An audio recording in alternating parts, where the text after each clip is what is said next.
Hello বন্ধুরা, কেমন আছো সবাই? আশা করি সবাই ভালো আছো। তো চলে এসেছি আর একটা নতুন ব্র্যান্ড নিউ ভিডিও নিয়ে। তো এই ভিডিওটিতে আমি তোমাদের সঙ্গে ডিসকাশন করব কিছু সুইং ট্রেডিং স্টকের ব্যাপারে, যে স্টকগুলো আগামী সপ্তাহে খুব ভালো সেট আপের সামনে দাঁড়িয়ে আছে। যেই সেট আপটি আমি লাস্ট ভিডিওটিতে আলোচনা করেছি, সেট আপটি খুবই পাওয়ারফুল। যদি ভিডিওটি না দেখে থাকো তাহলে ওই ভিডিওটি আগে দেখো, তারপর এই ভিডিওটি এসে এখানে যে স্টকগুলোর ব্যাপারে তোমাদের সঙ্গে ডিসকাশন করব সেটিকে দেখো। কারণ আগের ভিডিওটা যদি আপনারা না দেখেন তাহলে আপনারা কেউ বুঝতে পারবেন না যে আমি কিভাবে সেট আপটিতে প্ল্যান করি এবং এখানে রিস্ক ম্যানেজমেন্ট কিভাবে প্ল্যান করি। না হলে এই ভিডিওটিতে যে ডিসকাশনটা হবে সেটা আপনারা বুঝতে পারবেন না। ঠিক আছে, তো ভিডিওটিতে যদি কোনো ইনফরমেটিভ কিছু লাগে তাহলে ভিডিওটিকে অবশ্যই লাইক করুন এবং চ্যানেলটিকে সাবস্ক্রাইব করুন।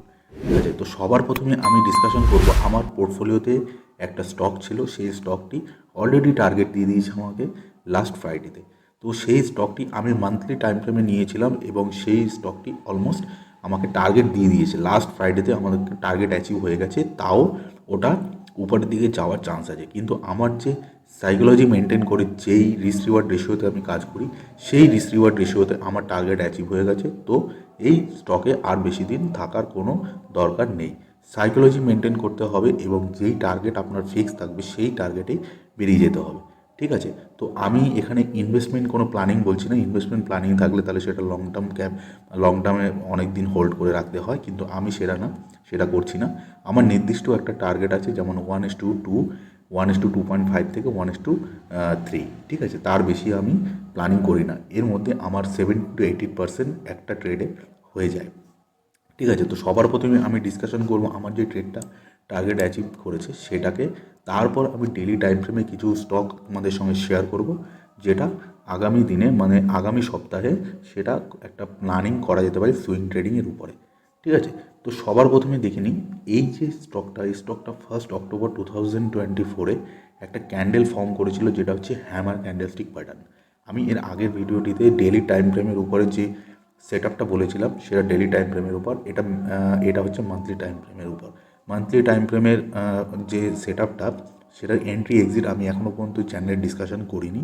তো এখানে আমি জাস্ট আমার যে স্টকটা যেটা টার্গেট দিয়েছে সেটা একটু ডিসকাশন করে আমি সোজা চলে যাব ডেলি টাইম ফ্রেমে যেসব স্টকগুলো এখন মানে সেট আপে দাঁড়িয়ে আছে সেগুলো নিয়ে কথা বলার জন্য। ঠিক আছে, তো এখানে আপনারা দেখতে পাচ্ছেন এই যে ম্যাক্স হেলথ কেয়ারের যে চার্ট, এই চার্টটা 1 অক্টোবর 2024 এটা হচ্ছে মান্থলি চার্ট।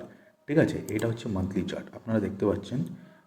পেনটা নিয়ে নিই, দেখুন এটা হচ্ছে মান্থলি চার্ট। ঠিক আছে, মান্থলি চার্টে এই যে ক্যান্ডেলটা, এই ক্যান্ডেলটার উপরে আমি প্ল্যান করেছিলাম। এটা হচ্ছে একটা হ্যামার ক্যান্ডেলস্টিক প্যাটার্ন। তারপর আপনারা দেখতে পাবেন যে স্টকটি ক্রমশ আপ ট্রেন্ড হয়ে যাচ্ছে। ঠিক আছে, আপ ট্রেন্ডের দিকেই যাচ্ছে, এখানে এখন ডাউন ট্রেন্ড এখনও হয়নি। ঠিক আছে, তো এখানে একটা যে ক্যান্ডেলটা তৈরি হয়েছে, এই ক্যান্ডেলটা মান্থলি ক্যান্ডেল তৈরি হচ্ছে এখনও, এটা শেষ হয়নি, এই মাস এখনও চলছে। ঠিক আছে, তো এটা এখনও চলছে। তো আমার যে টার্গেট অলমোস্ট এখানে টার্গেট আমার অ্যাচিভ হয়ে গেছে, কিন্তু টার্গেট আমি এখানে প্ল্যান করতে চেয়েছিলাম, কিন্তু এখানে আমি করবো না। আমার যে রিস্ক রিওয়ার্ড এখানে আমার কমপ্লিট হয়ে গেছে, তো আমার টার্গেট এখানে কমপ্লিট। ঠিক আছে, তো এই যে ট্রেডটা এখানে একটা হ্যামার তৈরি হয়েছে। অ্যান্ড এই যে ক্যান্ডেলটা, এই ক্যান্ডেলটা হচ্ছে আপনার নভেম্বরের ক্যান্ডেলে আপনি দেখুন এখানে ওপেন হয়েছিল, ওপেন হয়ে হাই বানিয়ে এখানে এন্ট্রি দিয়েছে। এন্ট্রি দেওয়ার পরে প্রাইস এই যে ক্যান্ডেলটা, এই ক্যান্ডেলটা ডিসেম্বরের ক্যান্ডেল এখানে একটা খুব ভালো বুলিশ ক্যান্ডেলস্টিক প্যাটার্ন তৈরি করে উপরের দিকে যাওয়ার চেষ্টা করছে। তো এখানে আমার টার্গেট অ্যাচিভ হয়ে গেছে, তো আমি এই স্টকটা নিয়ে আর আমি এখানে দেখবো না। ঠিক আছে, এটা আমার হয়ে গেছে অ্যাচিভ, তো এটাকে নিয়ে আমি আর কথা বলবো না। তো আমি এবার যে আমার যে নেক্সট প্ল্যান, যে কোন স্টকে আমি এন্ট্রি নিতে যাচ্ছি সেই স্টকের ব্যাপারে ডিসকাশন করব। এখানে কোনো বাইং সেলিং রেকমেন্ডেশন নেই। ঠিক আছে, তো সেই স্টকগুলো আপনাদের সঙ্গে ডিসকাশন করব। তো সোজা চলে যাই আমি যে ডেলি টাইম ফ্রেমে যে সেট আপগুলো তৈরি হচ্ছে সেখানে কোন কোন স্টকগুলো তৈরি হচ্ছে সেখানে আপনাদের সঙ্গে ডিসকাশন করছি। ঠিক আছে, প্রথম যে স্টকটা সেটা হচ্ছে ট্রেন্ড। ঠিক আছে, ট্রেন্ডের যে স্টক, এটা আমি সোজা আগে চলে যাই ডেলি টাইম ফ্রেমে। এটা মান্থলি আছে, তো ডেলি টাইম ফ্রেমে গিয়ে আমি দেখবো এখানে কি তৈরি হচ্ছে। ঠিক আছে, দেখুন আগের ভিডিওটিতে যদি আপনি না দেখে থাকেন আগের ভিডিওটি, তাহলে বুঝতে পারবেন না। ঠিক আছে, তো এই ভিডিওটিতে দেখুন এই যে ক্যান্ডেলটা, এই ক্যান্ডেলটা হচ্ছে হ্যামার ক্যান্ডেল। ঠিক আছে, হ্যামার ক্যান্ডেলের উপরেই চলছে এখন। ওকে, তো এই যে হ্যামার ক্যান্ডেলটার উপর বেস করে আমি এখানে কীভাবে এন্ট্রি প্ল্যান করব, স্টপ লস আমার কোথায় হবে, এটি জানার জন্য আপনি আগের ভিডিওটি দেখুন ওখানে পুরো ডিটেলে অ্যানালাইসিস করা আছে। ঠিক আছে, তো এখানে আমাদের কনফার্মেশন ক্যান্ডেল তৈরি হয়ে গেছে এবং প্রাইস এই যে ক্যান্ডেলটা তৈরি করছে 6,999, ঠিক আছে, কারেন্ট মার্কেট প্রাইস। তো এখানে প্রাইস নিচের দিকে আসার চেষ্টা করছে। তো এখানে এই যে এন্ট্রি, এই যে হ্যামার, এই হ্যামারের ক্লোজিং প্রাইস নয়তো হাই, এখানে আমাদের এন্ট্রি প্ল্যানিং হবে। তো কী করে রিস্ক ম্যানেজমেন্ট করব, কী করে এটা প্ল্যানিং করব, কী সেট আপে এখানে কাজ করব, এটি দেখার জন্য ওই ভিডিওটি চেক করুন। ঠিক আছে, তো এটা হলো প্রথম স্টক। ঠিক আছে, তো ভিডিওটি আমি লম্বা করব না। যদি আপনাদের কোনো কনফিউশন থাকে তো ভিডিওটির নিচে কমেন্ট করুন আপনাদের কী রিকোয়ারমেন্ট, তো সেই হিসাবে আমি আপনাদের সঙ্গে এই জিনিসগুলো ভিডিওগুলো প্রেজেন্ট করব। ঠিক আছে, তো এরপরে আমি চলে যাচ্ছি কোলপাল। দেখো কোলপাল যে স্টকটা, এটাও আমি ডেইলি টাইম ফ্রেমে আপনাদের সঙ্গে ডিসকাশন করছি। দেখুন ডেইলি টাইম ফ্রেমে এখানে একটা হ্যামার তৈরি হয়েছে, কিন্তু এটার এখনও কনফার্মেশন আসেনি।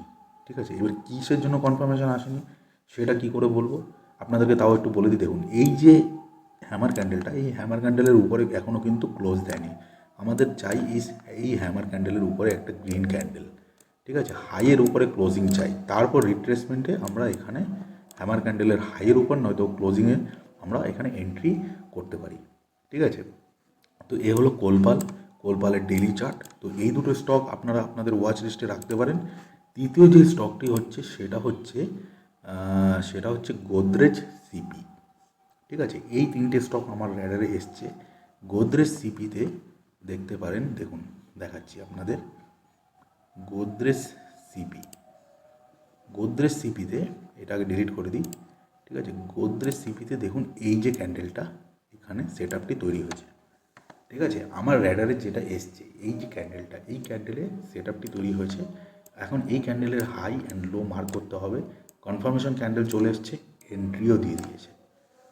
ঠিক আছে, তো এখন এটাকে আমরা আমাদের যে রিস্ক ম্যানেজমেন্ট, সেই রিস্ক ম্যানেজমেন্টের হিসাবে এখানে আমরা পজিশন সাইজিং করতে পারি এবং আমাদের যে টার্গেট থাকবে 1:2.5 থেকে 1:3, তার বেশি না। এইটুকুর মধ্যে আমাদের রিস্ক ম্যানেজমেন্ট করে আমাদের পজিশন সাইজিং করে ট্রেডকে প্ল্যান করতে হবে। ঠিক আছে, তো এই তিনটে স্টকের ব্যাপারে আপনাদের সঙ্গে ডিসকাশন করার ছিল। তো আপনারা যদি কোনো কনফিউশন থাকে তাহলে ভিডিওর নিচে কমেন্ট করতে পারেন। এবং আমি ডিটেলে অত অ্যানালাইসিস করলাম না, ডিটেলে ভিডিওটা বানালাম না। ঠিক আছে, এই যে তিনটে স্টক আপনাদের সঙ্গে শেয়ার করলাম, এই তিনটে স্টক আমার র্যাডারে রয়েছে। এই তিনটে স্টককে কীভাবে প্ল্যানিং করতে হবে তার জন্য আগের ভিডিওটি অবশ্যই চেক করুন। যদি কনফিউশন থাকে নিচে কমেন্ট করুন, আপনাদেরকে সেটা আমি সলভ করে দেবো। ঠিক আছে, তো আজকের মতো এই পর্যন্তই, ধন্যবাদ।